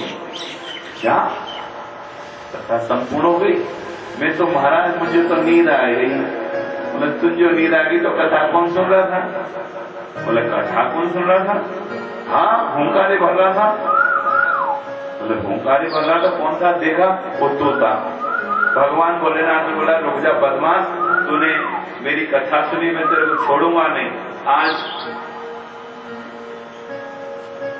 भोलेनाथ महाराज उस तोते के पीछे भागे और भागे वो तोता महाराज भागते भागते अमर गुफा से निकला और महाराज कैलाश पर्वत की चोटी में होते हुए लौटते हुए आ रहा था इधर मृत्युलोक की तरफ। और इधर क्या हुआ, जो व्यास पत्नी थी वो अपने बालों को सुखाने के लिए महाराज जमुना गंगा जी किनारे आई और महाराज वो बालों को सुखा रही थी, उनको वासी आई। जैसे मुंह खोलना हुआ वो तोता उनके मुख में घुस गया। बोलो हरे कृष्णा। और जैसी तोता घुसा भगवान भोलेनाथ त्रिशूल लेके खड़े, बोले देवी उस तोते को निकाल। जैसी बोला इतने में तो महाराज वेदव्यास जी आ गए। वेदव्यास जी बोलते भोले बाबा जय हो, क्या बात है? अरे बात क्या है, तेरी पत्नी के पेट में मेरा तोता घुस गया है, उसको बाहर निकाल, मैंने उसको मारना है। क्यों मारना है? क्योंकि उसने कथा सुनी है। बोले महाराज जिस व्यक्ति ने अमर कथा सुनी वो मरेगा थोड़ी, आप तो खामे खाम समय नष्ट कर रहे हो। अपने कैलाश में जाओ बाबा, वो नहीं मरेगा, वो तो अमर हो चुका है। महाराज वो अमर कथा सुन के तोता अमर बन गया। भगवान भोलेनाथ बोला बात तो ठीक है भाई, जिसने तो अमर कथा सुन ली वो कहाँ मरेगा। आज भोलेनाथ के पास चले गए भोलेनाथ तो कैलाश में।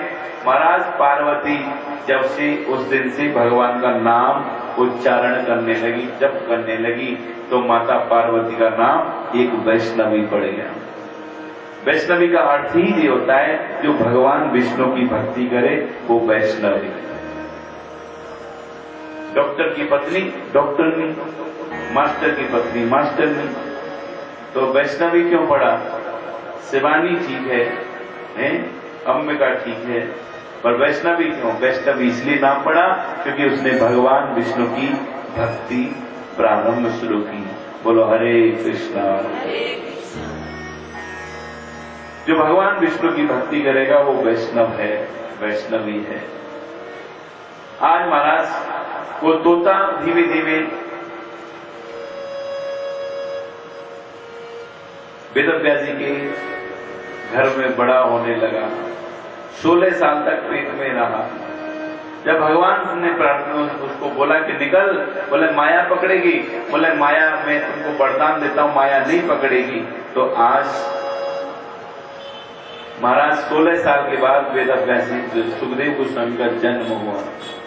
जब सुखदेव का जन्म हुआ तो महाराज शुद्ध गोस्वामी बोलते हैं महाराज पर सोनकादीश ऋषियों वो महाराज नाड़ी छेदन भी नहीं किया, वो भाग लिया। सुखदेव गोस्वामी बोलते रहे पुत्र पुत्रेति तनमयता तरभो अभिनेदो। महाराज पुत्र पुत्र बोल रहे थे पर उसने एक बार नहीं सुना।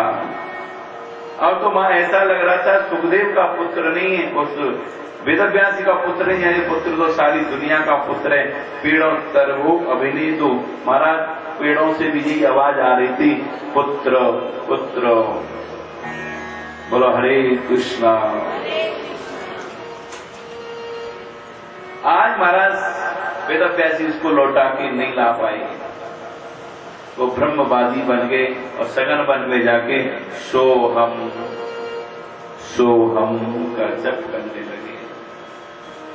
क्योंकि भगवान भागवत में लिखा है भगवान को 3 स्थितियों से जपा जाता है। कुछ ब्रह्मेति, परमात्मेति, भगवानेति सप्तते। कुछ लोग भगवान को ब्रह्म रूप में स्वीकार करते हैं, ज्योति के रूप में स्वीकार करते हैं कि ज्योति ही सब कुछ है। पर ज्योति वो भगवान की अंग कांति है। और ज्योति को मानते, ज्योति के आगे नहीं मानते, पर ज्योति के आगे भी कुछ है। ब्रह्मेति, परमात्मेति। कुछ लोग परमात्मा के रूप में मानते, परमात्मा नाम वस्तु है, आकार मानते हैं। कुछ लोग बोलते हैं नहीं नहीं ज्योति भी है, आकार भी है, पर वो महाराज उसका दिव्य भगवत स्वरूप है, भगवान के रूप में स्वीकार करते हैं।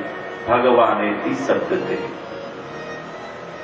पर ये सुखदेव जो है ज्योति स्वरूप था, ज्योति का ये भगवान की ज्योति में बन गया और सोहम जप करने लगा। वेदव्यास जी को बहुत दुख हुआ कि मैंने कथा पढ़ानी थी, सुनानी थी, ये तो सोहमवादी हो गया। तो उस भगवान को ज्योति के रूप में मानता है। आज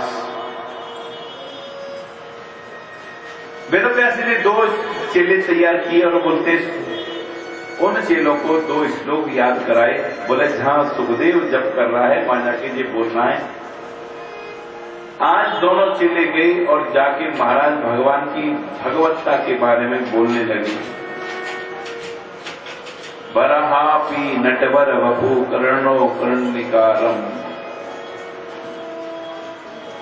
महाराज जैसे बोला बरहापि नटवर वपु कर्णो कर्णिकारम, सुखदेव की आंखें खुल गई। क्या मैं जो सोहम ब्रह्मवादी का उपासक हूं, ज्योति में ही मैं अपना ध्यान लगा के बैठा हूं, इसका मतलब उस ज्योति के स्वरूप भी है, उसका आकार भी है, निराकार नहीं है, आकार वाला है। बरहापि नटवर वपु, वो उसका स्वरूप जो है भगवान का नटवर वपु है, नटराज है। वो महाराज हमेशा शंख मुरली बजाते रहता है। जब जाता है महाराज गाय चराने तो ऐसी अंग भंगी करता है। शुद्ध गोस्वामी बोलते हैं ऋषियों भगवान कृष्ण जब जाते हैं गाय चराने तो बोलते हैं कर्णो कर्णिकारम। भगवान अपने कान में कंदेर का फूल लगाना पसंद करते हैं। पीली कंदेर, सफेद कंदेर भी होता है। कान में फूल क्यों लगाते हैं? बोले कान में फूल लगाएंगे तो खुशबू नाक में आएगी। अगर आपने चंदन को पहचानना है ना, नाक से मत सूंघना, चंदन को कान में लगाओगे, खुशबू नाक में आएगी। ऐसा अगर असली चंदन होगा ना, ध्यान रखना, ऐसे रखना ही बस, खुशबू आपके नाक में आ जाएगी। इसलिए कान में सेंट भी कान में लगाते हैं। बोले क्यों लगाते हैं? कि खुशबू नाक में आएगी, नाक में नहीं लगाते। इसलिए भगवान श्री कृष्ण कान में कन्नेर का फूल लगाते हैं। कन्नेर प्यारा है भगवान को, कन्नेर की खुशबू भगवान स्वीकार करते हैं। बोलो हरे कृष्णा। शुद्ध गोस्वामी बोलते हैं ऋषियों जब भगवान कृष्ण जब गाय चराने जाते हैं कन्नेर का फूल लगा के, बोलते हैं ऐसी अंग भंगी करते हैं कि महाराज वो एक कान में लगाते हैं और दिखता है वो दोनों कानों में फूल लगा के रखा है। कर्णो कर्णिकारम, यहाँ बहुवचन बोला है, कर्णिकारम मतलब दोनों कानों में प्रतीत होता है। ऐसे नटवर बब्बू को जब सुना वो खड़ा हो गया, क्या ज्योति का भी ऊपर कुछ है? फिर बोला हाँ होगा आकार, फिर बैठ गया, तो हम फिर करने लगा। इतने में तो महाराज दूसरा सेवक बोल पड़ा, अहो बकीयम स्तनन काल कूटम। महाराज जो बकी पूतना थी वो भगवान को मारने आई, स्तनों में कालकूट झेल लगा के, उस पूतना को भगवान ने मां की गति दी। मारने आई है भगवान को, रूप लेके मां का, पर उसको गति भी मां की दी। ऐसे दयालु, मतलब वो उसका शरीर तो है, शरीर होने के बाद महाराज दयालु है। कृष्ण भगवान जैसा दयालु कोई नहीं है, पर हमारे चैतन्य महाप्रभु उससे डबल दयालु है, क्योंकि वो कृष्ण अकेला है, चैतन्य महाप्रभु दुकेला है। मतलब कृष्ण और राधा मिलित हैं, तो वहां डबल कृपा मिलती है। यहाँ तो महाराज चैतन्य महाप्रभु ने पापी तापियों को भी निस्तार दिया, महाराज कृष्ण नाम लेके उद्धार किया। चैतन्य महाप्रभु के बारे में तो शास्त्र बोलते हैं महाराज भगवान ने उद्धार किया, कृष्ण ने पूतना को मारा, पूतना को मार के गोलोक की गति दी, किंतु बोलते गोलोक में तो गई पर वो भगवान के पास कभी नहीं बैठी, वो कंस के पास बैठती अभी भी, वो कृष्ण से दोस्ती नहीं हुई। उसको मार के उद्धार किया, धाम भी भेजती, पर उसकी बुद्धि ठीक नहीं हुई। कारण क्योंकि भगवान का जप नहीं किया उसने। पर भगवान चैतन्य महाप्रभु जी के बारे में आता है, उन्होंने बड़े बड़े पापियों को उद्धार किया, उद्धार इसी शरीर में किया और इसी शरीर से भगवान की प्राप्ति कराई। बड़े बड़े असुरों को, जगाई मदाई असुर थे। फिर महाराज प्रकाशानंद सरस्वती के बारे में आता है, वो मायावादी सन्यासी था, उसके 10,000 शिष्य थे, त्रिदंडी सन्यासी, वो भगवान को मानता ही नहीं था। उसके ऊपर जब महाप्रभु की कृपा हुई, वो भी कृष्ण कृष्ण बोलकर नाचता था। बोलो हरे कृष्णा। आज वेदव्यास जी के शिष्यों ने जैसे ही बखान किया, अहो बकियम स्तन कालकूटम, अरे भगवान श्री कृष्ण इसलिए दयालु हैं, और बोलते सज्जनों महाराज वो सोहम की उपासना छोड़कर भगवान की भक्ति के लिए दौड़ पड़ा। शिष्यों ने बोला भैया आगे अगर पूछना है, ऐसे ऐसे श्लोक 18,000 है हमारे गुरुदेव के पास, तुम गुरुदेव के पास चलो। आज उसको सुखदेव गोस्वामी को पकड़कर वेद व्यास जी के पास ले आए। वेद व्यास ने उनको भागवत सुनाई, पढ़ाने के पश्चात शुद्ध गोस्वामी होते ऋषियों, वही भागवत सुखदेव गोस्वामी ने परीक्षित महाराज को सुनाई। बोलो श्रीमद् भागवत महापुराण की। ऋषि लोग बोलते हैं गुरुदेव जी परीक्षित कौन था? सुना है राजा था, और राजा के पास इतना दिन समय, तो उसके बारे में शुद्ध गोस्वामी बोलते हैं ऋषियों, ये परीक्षित जो है 500 पांडवों का पुत्र है, पोता है। और घटना कुछ ऐसी है महाराज, जब 500 पांडवों के साथ भगवान कृष्ण थे, बड़े बड़े मारे रथी महारथी को धराशायी कर दिया, दुर्योधन बचा तो दुर्योधन को भी महाराज भीम की गदा की चोट से वो भी करा रहा था। जंगा टूटी हुई थी, जंगा टूटी हुई थी और बार बार जी बोल रहा था कोई है मेरी इच्छा पूरी करने वाला। दो ऋषियों उस टाइम गुरुपुत्र अश्वत्थामा पहुंचे। अश्वत्थामा ने जाकर बोला, अरे दुर्योधन, आज अगर तुम मेरे को सेनापति बनाए होता तो मैं तेरी इच्छा पूरी कर देता। सज्जनों बोलते हैं वो दुर्योधन पहले तो हंसा, बोला तेरा बाप मेरी इच्छा पूरी नहीं कर सका, महाराज महारथी भीष्म पिता नहीं कर सके, कर्ण नहीं कर सका, द्रोणाचार्य कृपाचार्य नहीं कर सके, बड़े बड़े रथी महारथी धराशायी हो गई, मेरे 99 भाई चले गए, तू बोलता है मेरे को ठीक है तेरी भी इच्छा पूरी करता हूं। आज दुर्योधन ने अश्वत्थामा को सेनापति बना दिया और सेनापति जैसी बनाया। सज्जनों, वो महाराज भगवान के पांचों पांडवों को मारने के लिए संकल्प किया, मारने चले गया। पर जिसके रक्षक खुद कृष्ण हो उसको कौन मार सकता है? माना बड़े बड़े रथी फेल हो गई तो ये क्या करेगा? पर आज भगवान ने देखा कि समय की बात है। आज भगवान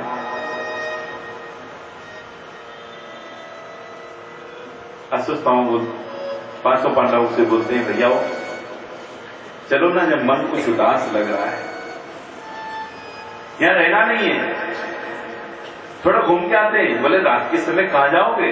अरे कहां जाएंगे, चलो ना थोड़ा घूम के आते हैं, बाहर की हवा खा के आते हैं। पांचों पांडवों को निकाल के भगवान श्री कृष्ण वहां से ले गए, शिविर से जैसी ले गए। आज भगवान पांचों पांडवों को निकाला, पर उनके जो पुत्र थे वो पांचों पांडवों की तरह थे, देखने में, चलने में, ताकत में, सब में समान थे। पर भगवान ने तो अपने भक्तों की रक्षा करनी थी, भक्तों को एक महानता देनी थी। पांचों पांडवों को रक्षा कर ली। उनको पता था अश्वत्थामा आ रहा है, अनर्थ करेगा। कुछ लोग बोलते हैं जी हमारे साथ भगवान ने ऐसा क्यों किया? भगवान तो बहुत कुछ कर सकते थे। भगवान चाहने को क्या नहीं कर सकता है? कर सकता है कि नहीं? पर भगवान करता नहीं। आज भगवान ने अनदेखा कर दिया, अनसुना कर दिया, यही किया। क्या? पांचों पांडवों को निकाल के उनके बच्चों को मरवा दिया। उनको पता था, नहीं तो उनको भी तो ले जा सकते थे। जब बड़े बड़े रथियों को मार सकते तो अश्वत्थामा क्या है? वो तो एक चुटकी का नहीं है। पर भगवान की भक्त की भगवत्ता, भगवान की भक्तों की महिमा बढ़ाने के लिए आज शिविर से भक्तों को लेके, उनको नहीं लेके गए। और आज अश्वत्थामा पीछे से आया, आके क्या किया? सोती हुई सेना को मारते, रोते, कुचलते हुए महाराज शिविर में घुसते घुसते पांचों पांडवों के जो पुत्र थे उनको सबको काट दिया, पांचों के पांचों को। और काट के महाराज उनके मुंडू सिर को लेकर दुर्योधन के पास पहुंचा। जैसे दुर्योधन के पास पहुंचा, अंधकार का समय था। दुर्योधन से बोलता, ले माई बाप, तेरी इच्छा पूरी करके आया हूं। दुर्योधन बोलता है, अरे तू तो ऐसे बोल रहा है अश्वत्थामा जैसे कि कुछ गाजर मूली का खेत काट के आया हो, क्योंकि उसमें समय नहीं लगता है। जैसे काटोगे जैसे कट जाएगा। क्या प्रमाण है? बोले प्रमाण कुछ नहीं महाराज, मैं प्रत्यक्ष में वो लेके आया हूं, उनके सिरों को ही ले आया हूं। क्या तुम मार के उनका सिर काट के ले आया? बोले हाँ। बोले दिखा मेरे को भीमसेन का सिर दे। पहले भीमसेन के ऊपर पूरा गुस्सा था और बचपन से गुस्सा रहा।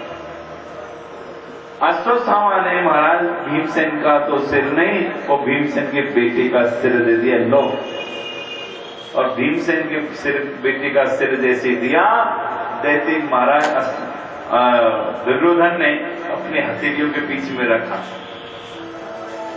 और रखा, जैसे ही थोड़ा सा प्रेस किया करती वो तो चटनी बन गया। वो बहुत चिल्लाया, अरे दुष्ट तूने ये क्या किया, ये क्या किया तूने, तूने तो मेरे कुल को ही खत्म कर दिया। अरे एक मैंने मार दिया, 5 बचे थे, वो आज तू 5 मार के आ गया। अरे दुष्ट, मेरी दुश्मनी तो मेरे भाइयों से थी, पुत्रों से नहीं थी, तूने पुत्र मार के आ गया। और सज्जनों, अपने पुत्र के दुख में वो मर गया। वैसे नहीं मरना था उसने, पर पुत्र का दुख हुआ और खत्म हो गया। ये सभी तो खत्म हो गया, अब बचा क्या है। महाराज द्रौपदी रोने लगी, भगवान को पुकारने लगी। भगवान श्री कृष्ण पांचों पांडवों को बोलने लगे, भैया वो जल्दी चलो, शिविर में कुछ अनर्थ हो गया है। अर्जुन बोलता है, प्रभु अभी तो आए। बोला अभी आए, पीछे से अनर्थ हो गया, चलिए जल्दी। देखो द्रौपदी की आवाज आ रही है।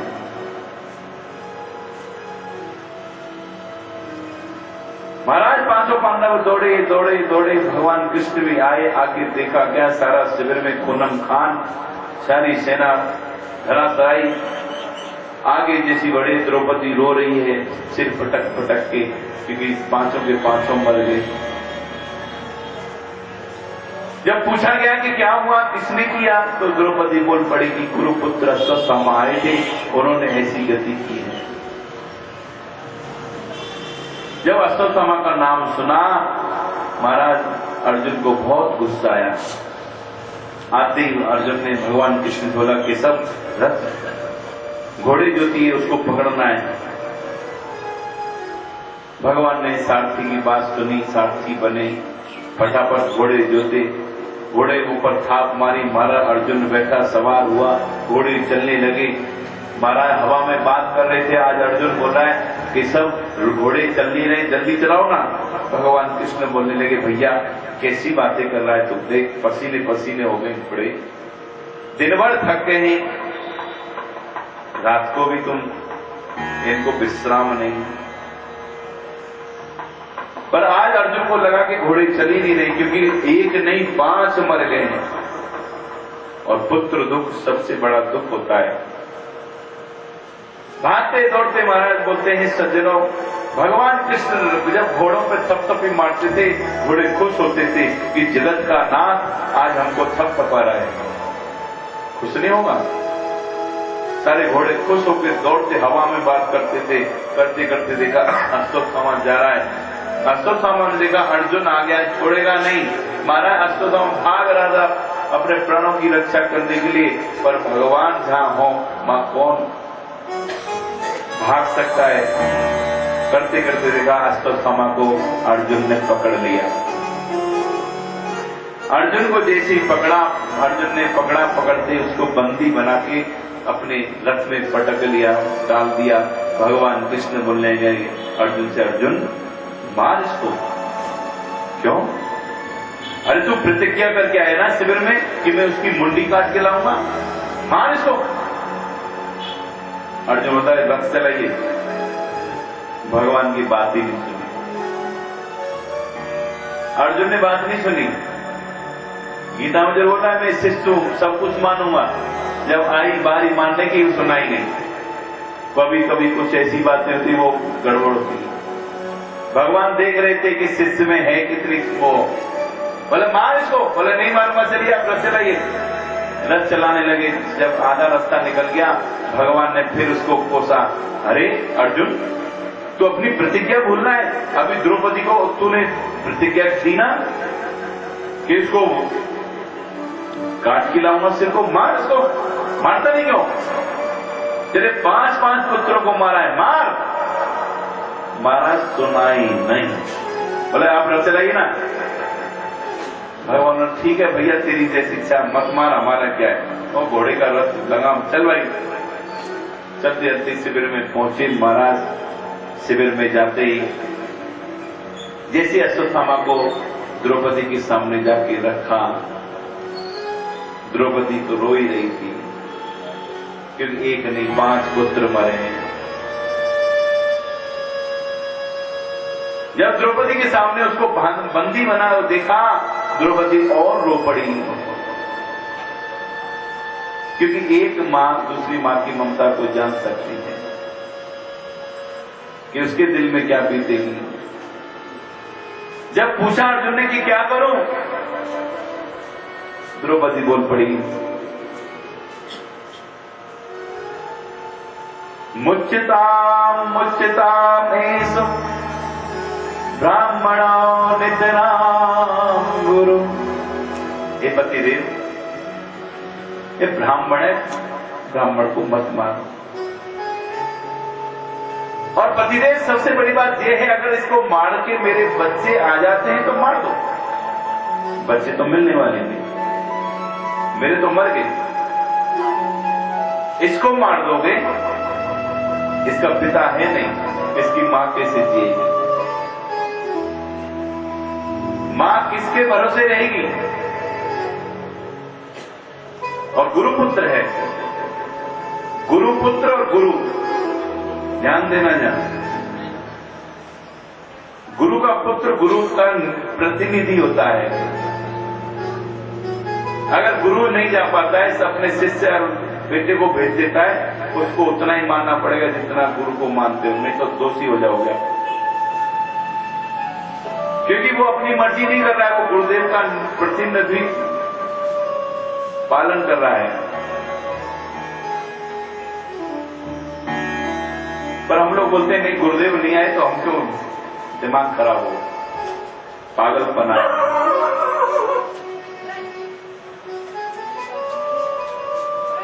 आज महाराज द्रौपदी बोल रही है, ये गुरुदेव का शिष्य, गुरुदेव तो रहे नहीं, आप किसके पास शिक्षा लोगे?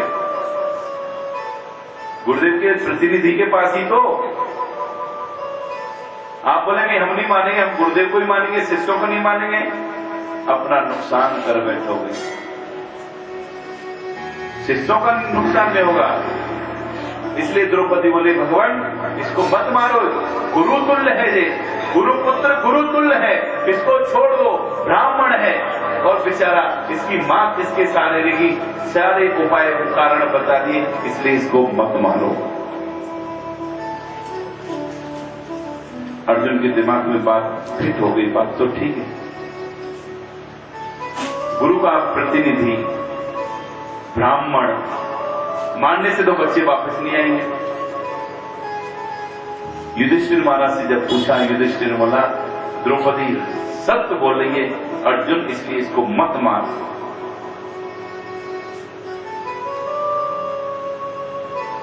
आज गुरुपुत्र छोड़ दिया। भीमसेन से पूछा गया क्या करूं? भीम ने बोला तू छोड़ देगा तो मैं मार दूंगा। इसको पूछ रहा है लोग। जिस दुष्ट ने इतना आघात काम किया है, सोती हुई सेना को मारा है, सोते हुए बच्चों को मारा है, इसके बारे में तो पूछ रहा है। इसको तो देखते ही मार देना चाहिए था, मार इसको। नहीं मारता तो मैं मार देता हूं। अब अर्जुन क्या करे? एक तरफ बोल रहे इसको मत मारो, अब भीम बोल रहा है इसको मार। नकुल सहदेव से पूछा, नकुल सहदेव से जैसे पूछा, नकुल सहदेव बोलते हैं युधिष्ठिर महाराज धर्मराज हैं, वो गलत निर्णय नहीं देते हैं, छोड़ दो भैया इसको, क्योंकि मर गए बच्चे, लौट के नहीं आएंगे, छोड़ दो इसको। पर अर्जुन को एक ही माइंड में और एक बात थी कि कृष्ण से और पूछ लो वो उनकी क्या राय है। आज अर्जुन ने भगवान कृष्ण से पूछा, प्रभु आप बताइए आपका निर्णय क्या है, क्या करना चाहिए अब मेरे को? मैं तो धर्म संकट में हूं। जो बड़े भाई बोल रहे हैं छोड़ दो, द्रौपदी बोल रही छोड़ दो, नकुल सहदेव बोलते हैं छोड़ दो, भीम बोलते हैं मार दो। अब मैं करूं तो करूं क्या? भगवान श्री कृष्ण अब सब अपने शब्दों से उनको बोल रहे हैं, ब्रह्म बंधो न हतव्यम आताताय न बराहन। अरे भैया ये ब्रह्म बंधु है, ब्राह्मण है, इसको मत मारो। ब्राह्मण को मारना नहीं चाहिए। ब्राह्मण पूजनीय होता है, उसको बैठा के पूजा करनी चाहिए। बोलो हरे कृष्णा। हाँ, ब्राह्मणों को पूजा करो, ब्राह्मण पूजनीय होता है। अगर हमारा उत्पाती है तो बोले उसको छोड़ो भी मत। बोले ये कौन सा न्याय हुआ? भीमसेन बोला वाह, न्यायाधीश ने न्याय दिया है क्या? बोले मारो भी मत, छोड़ो भी मत।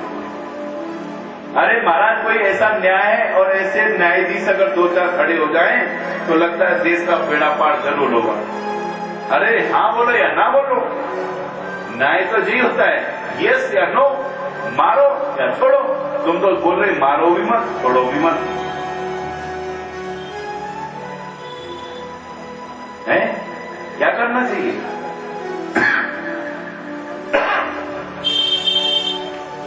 बोलो हरे कृष्णा।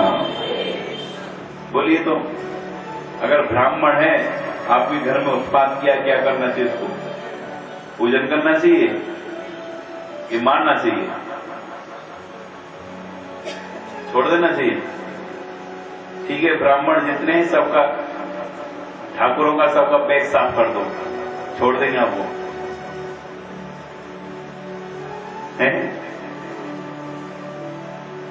ब्राह्मण उत्पाती है। शास्त्र रीति बोलती है अगर ब्राह्मण शरीर है वो पूजनीय है। अगर ज्यादा उत्पाती है क्या करना चाहिए? उसको शारीरिक दंड मत दो, उसका न्याय बोला है उसके बाल झाका से काट दो, चौराया बना दो सिर में। हाँ, जीटी रोड, एक दिल्ली बम्बई, एक बम्बई कलकत्ता। हाँ, बोला हरे कृष्णा।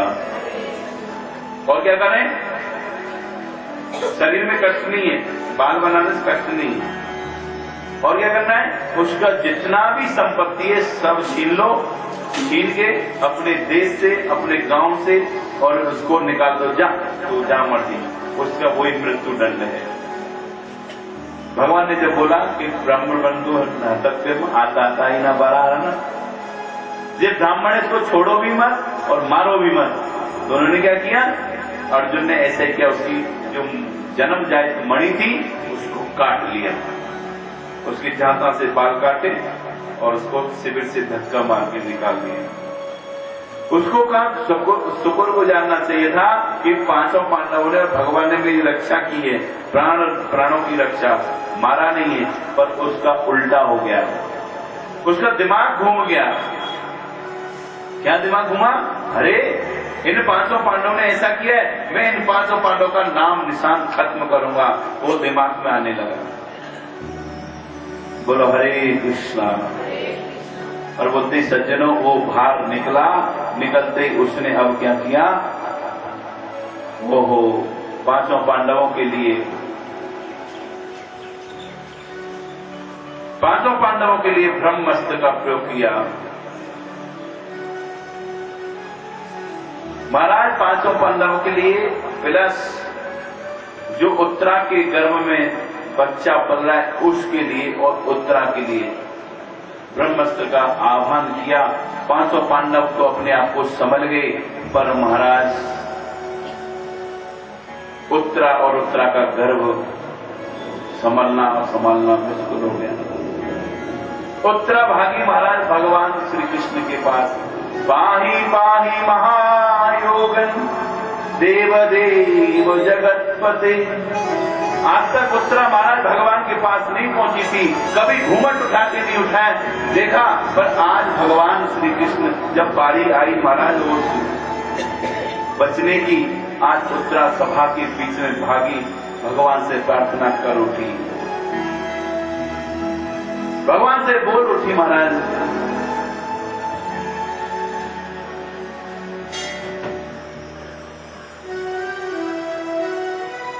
बांके बिहारी रे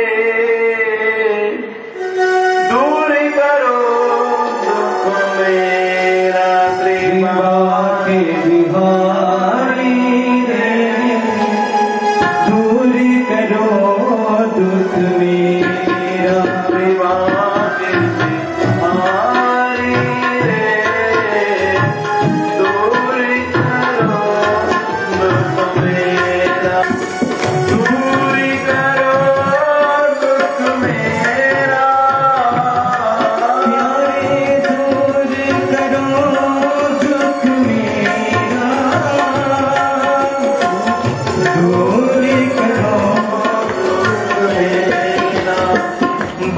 बाके बिहारी रे, दूर करो दुख मेरा, बाके बिहारी रे, दूर करो दुख मेरा।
Thank you.